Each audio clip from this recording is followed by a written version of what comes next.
თქვენს მამაკაცს თუ ამჩნევთ, რომ ხანდახან სახლში აგვიანებს, შეიძლება მთლად არ გღალატობთ, მაგრამ ესე ვთქვათ, წინა პირობა მზადდება იმისათვის, რომ მარჯვნივ და მარცხნივ იაროს.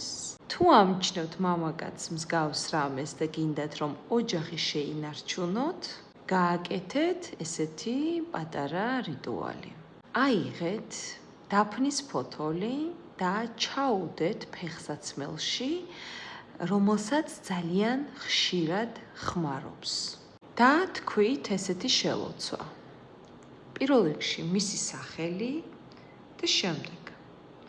შენ ყოველთვის სახლისაკენ გეჩქარება და სხვებისაკენ აღარ იყურები.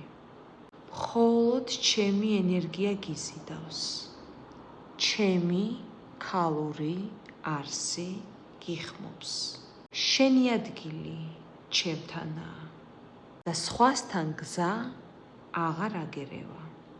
ჩემი სიტყვების სიმართლეა და იყოს ასე.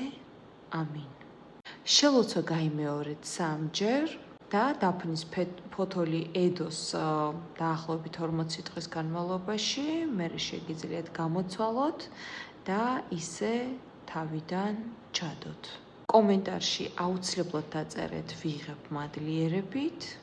სხვა რიტუალებისათვის მომმართეთ პირად შეტყობინებაში.